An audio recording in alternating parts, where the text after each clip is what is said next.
మన ప్రభువును రక్షకుడైన యేసుక్రీస్తు నామములో మీ అందరికీ హృదయపూర్వక వందనాలు.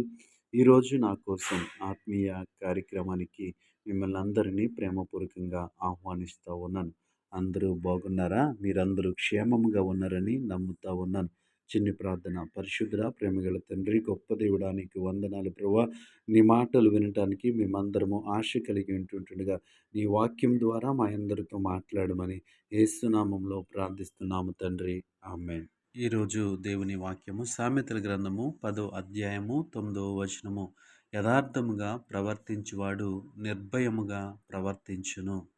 మన యొక్క ప్రవర్తన నిర్భయముగా అంటే భయము లేనిదిగా ఉండాలి అంటే మనము ఏ విధంగా జీవించాలి? యథార్థముగా ప్రవర్తించాలి. మన ప్రవర్తన యథార్థముగా ఉన్నప్పుడు మనము నిర్భయముగా ప్రవర్తిస్తూ ఉంటాము. మనము దేవుని సన్నిధిలో మనము విశ్వాసము కలిగి ఉన్నప్పుడు, యథార్థమైన ప్రార్థన జీవితాన్ని కలిగి ఉన్నప్పుడు, యథార్థమైనటువంటి భయభక్తులు కలిగి ఉన్నప్పుడు మనం ఏ విధంగా జీవిస్తామంటే నిర్భయముగా జీవిస్తూ ఉంటాం. ఎందుకంటే మనము యథార్థముగా ఉన్నప్పుడు ఎన్ని శ్రమలు వచ్చినా, ఎన్ని సమస్యలు వచ్చినా ఆయన మనల్ని విడిపిస్తాడు. యోబు జీవితాన్ని మనము చూసినప్పుడు అనేక శ్రమలు అతను ఎదుర్కొంటున్నప్పుడు, అనేక ఇబ్బందులు అతనికి వస్తూ ఉన్నప్పుడు అతడు ఏమాత్రము కూడా భయము లేకుండా నిర్భయముగా జీవించగలిగాడు. ఎందుకు ఆ విధంగా అంత ధైర్యము కలిగి జీవించాడు?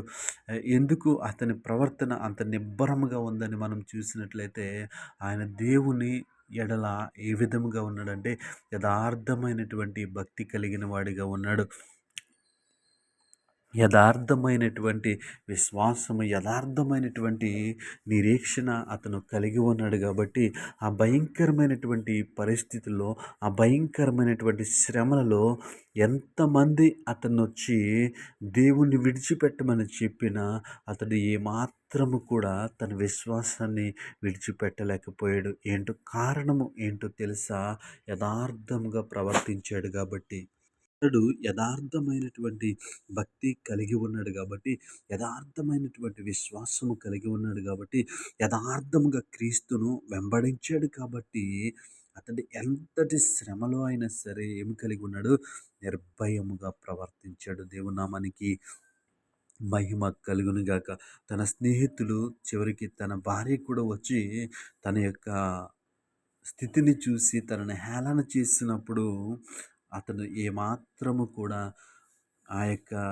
అతను ఉన్నటువంటి స్థితిలో దేవునికి వ్యతిరేకమైనటువంటి ఆలోచన చేయలేదు. ఎందుకంటే అతని యొక్క యథార్థత అతనికి తెలుసు కాబట్టి, అతని యొక్క విశ్వాసము అతనికి తెలుసు కాబట్టి, దేవుని యందు ఎంత యథార్థత కలిగి అతను జీవించాడో అతనికి తెలుసు కాబట్టి అతను ఎంత మాత్రము శ్రమలను బట్టి అతను కృంగిపోలేదు.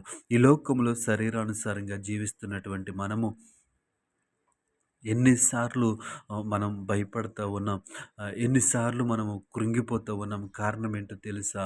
మనం యథార్థముగా దేవుని ప్రార్థించకపోవటం వల్ల. అవును, మనకి ఏ సమస్య వచ్చినా, మనకి ఏ ఇబ్బంది వచ్చినా మనం చేసేది మొదటిగా ప్రార్థన మానివేయటము, బైబిల్ చదవటం మానివేయటము, కృంగిపోతూ ఉంటాము మన చుట్టూ ఉన్నటువంటి పరిస్థితులను బట్టి. ఎందుకు ఆ విధంగా చేస్తూ ఉన్నామంటే మనలో యథార్థమైనటువంటి విశ్వాసము లేకపోవటం వల్ల. కాబట్టి ఈ మాటలు వింటున్న మనమందరము కూడా ఏ విధమైనటువంటి భక్తి కలిగి ఉండాలి అంటే యథార్థముగా ప్రవర్తించాలి. మన భక్తి విషయంలో, మన ప్రార్థన విషయంలో యథార్థముగా మనము ప్రవర్తించినప్పుడు ఎలాంటి శ్రమలు వచ్చినా, ఎంత భయంకరమైనటువంటి శ్రమల గుండా మనం వెళ్ళినా యోబులా ధైర్యముగా ఉండగలము.